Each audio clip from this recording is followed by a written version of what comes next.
Throughout history, man has marveled at the vast complexity of the universe. Without a single unified voice, humanity has been left searching for answers to the unknown. Now, one man has the power to change that and to spread his voice across the earth for all of mankind to hear. One man. Me. Well, I was born in a simple log cabin in... No, that's not true. When I was 13 years old, my voice changed in the middle of a sentence. Mom, I'll help you with the dishes. Literally. And it never went back. And I was just cut up in class. And when I went to school the next day, I didn't want to talk. And the teacher got bugged about it. She said, "Why aren't you saying something?" And I said, "What do you want me to say?" And I was sent to the office because she thought I was screwing with her. And for a while there, it really upset me. But then I discovered that I could be everybody's dad. Jimmy can't come to school today because he's not feeling very well. The minute you talk to Don, you'll know that his voice is so unique, and you could see whatever he did, he was going to be able to take it and make something out of it. Grab your joystick. The 80s are back. It's Code Monkeys, coming this spring. Does your script say grab your joystick or grab onto your joystick? Probably says grab onto, but I just like to edit stuff just to make sure you're listening. Wise guy, eh? Yeah. I started off initially as a recording engineer and editor, then I wound up being a film editor, then I wound up being a producer. I was also a writer, of course. His first trailer ever was called Gunfighters of Casa Grande. I'll leave a pause here for your audience to go, ooh. Okay. Which was a spot that he had written, and he showed up at the studio to record the talent that was supposed to do it, and for some reason they didn't make it. And they said, "Don, why don't you do it?" And that was the first trailer he ever did. And I said, well, fine. I took the $82 and ran like a thief. And then for the next couple of years thereafter, I would drop a line here and there, and I started doing complete spots. And pretty soon I got so busy I couldn't have a production company anymore, so I just went into the announcing full time. And now it's a quarter of a century later. I've done about 5,000 films. He's one of the people that helped redesign it from the old days with the big block letters and all that. And Don was the one that brought it into a more modern age and refined it. We wrote the original scripts of the Inner World and all that stuff. Yeah, that's become the inner world is the industry joke.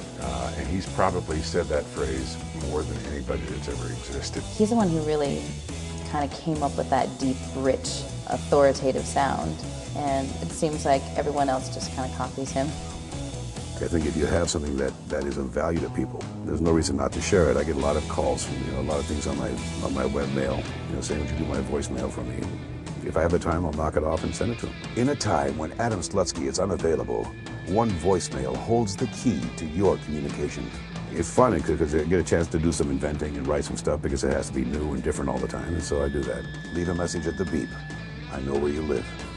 Well, it's amazing, because for a while I thought, oh, he's just always the low, gruff, rambling kind of thing, but no, he does a lot of stuff. This January, 20th Century Fox presents Larry the Cable Guy and the biggest mama ever in the movie event 18 years in the making.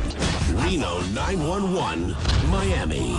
This guy knows how to do 1 degree, 2 degrees more or less, where other people they can just do one thing. I love doing action films, like I did Terminator 2, and it was all very, very quiet.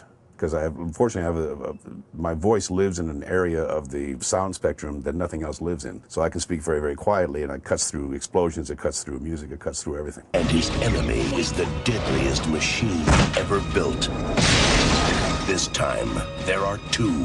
Arnold Schwarzenegger.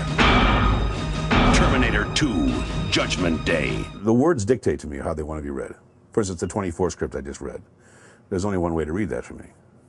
The way I read it. The 24 premiere event continues tonight at 8, 7 Central. It's automatic with me. I don't even know how I could explain what triggers it, because it's been in place inside of me for so long. And I've been there to watch that grow over the years to see how big he's actually become. But his ego hasn't grown. He has an immense talent. He was in the right place at the right time. Don very much has been an inspiration to, I think, anybody who does voiceover trailer work. And that's what you have to bring to voice acting, is to bring their own personal experience, their own personal take on horror or love or drama or comedy or music or whatever. How you feel about that, if you can bring that through your reading, it will give you a unique voice. The Muhammad Ali the champ of voice, Don LaFontaine. In a world where there was no Don LaFontaine, we'd all have a lot more money. Don LaFontaine, the man, the myth, the voiceover legend. You're looking at the luckiest man on earth. You really are. I'm just doing this till that cashier's job at Denny's opens up, actually. As soon as that happens, I'm gone.